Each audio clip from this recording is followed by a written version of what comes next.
welcome back to another week. It is November 3rd. Well, tomorrow it will be, Monday, November 3rd. There isn't a lot of big school-wide or out-of-district kind of things going on. So I'm going to just jump right in. On Monday after school, we have a staff meeting. Drew Howick will be there with us. Our focus is to follow up on the culture work. As you know, we've talked a lot about what are some of the needs that y'all have from me, from the office, kind of just that big picture stuff. And again, with a special focus on what it is that we can control at the building level. And we'll talk a little bit about that at the staff meeting. However, there are two questions that we're going to go through in the staff meeting. The first question is, what is one thing that you have experienced or observed in the last 2 months that has positively contributed toward our culture? This question is a big one for us. Not only, and please don't think of this as just the office. Think of it as within your teams, with colleagues, with students, with parents, whatever it may be. We're going to be telling some stories to some groups tomorrow. So this is one question I'm asking people to take a look at. And then the second question, when we talk about culture, we talk about how all of this is tied to every one of us. I've definitely got a role to play. So does everybody else, as part of this culture. And with about 100 adults in the building at any given time, we all do play a piece of that.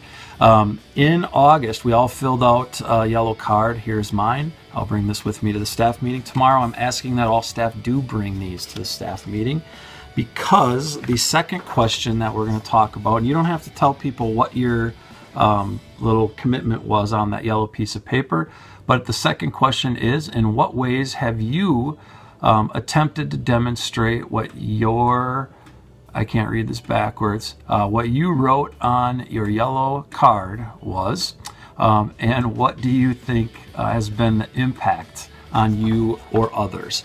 Again, I hope you can read this the right way. For me, it's not coming in so clear. So two questions. One is, what have you observed? And number two, what have each of us done to try to make things good?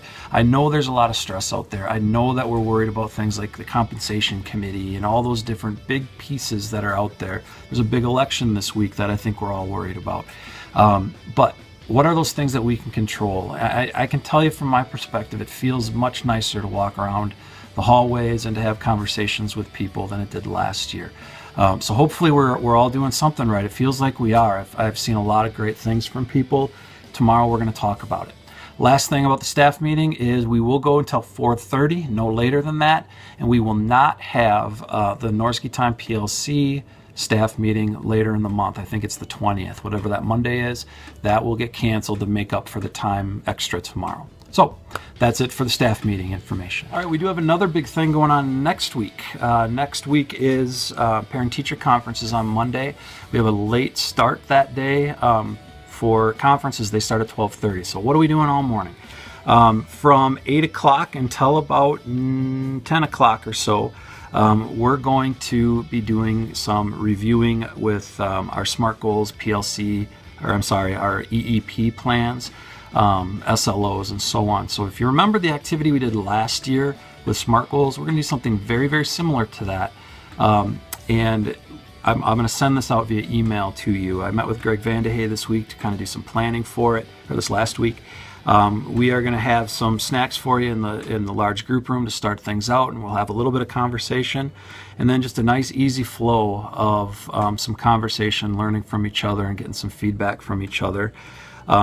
No later than 10 o'clock in the morning. The rest of that time will be yours to do some planning, preparation for yourself or for conferences, and then at 12:30 we start parent-teacher conferences. So laid back morning, but we definitely will get a few things done. So more information on that will show up in your email inbox. All right, and lastly, a couple updates for you. We have had it since August. We've been getting some feedback on from quite a few staff. It's definitely a trend here. We want, as a staff, we want more time as a staff for us to be able to talk about the issues and what's current and so on, not always necessarily the big picture stuff. I've been thinking a lot about that, and really there aren't a whole lot of real good options to make sure that staff have the opportunity to take part in these. We've thought about, optional things. We've thought about listening sessions and so on, but those are things that we can't necessarily have everybody in the same room. So there are a couple ideas out there. What I'm going to be doing in the next few weeks here is I'm going to come around to team meetings or grade level meetings or just talk to people in the hallways and kind of let you know what I'm thinking. It has to do with those at the second staff meeting, which we've been using for Norsky time or PLC time. Is that a time that we need to go back to use for these discussions? After I get some of that initial feedback, I will kind of put together kind of the proposal and kick that out to all staff just to let me know if that's something that works for us to move forward. If so, that's probably the direction we'll go. So again, I'll get some more information out to you on that. And then last but not least, just a quick update on the school within a school idea that we've got going for 8th grade. Jen Brandel we've been spending a lot of time together in the last week doing some planning and visioning for that. So far we've talked about what space we're going to use. We've talked about the target population that we're looking for. But be very clear, we haven't even put names in for students. We're looking kind of building the idea, the program, before we start identifying kids. But the priorities will be school connectedness, and then behavior and academics, and really kind of in that order. We know that there are kids that aren't successful because of the first two items that are on there, and we feel like we really need to have a system in place to address that consistently. So that's what we're looking at right now.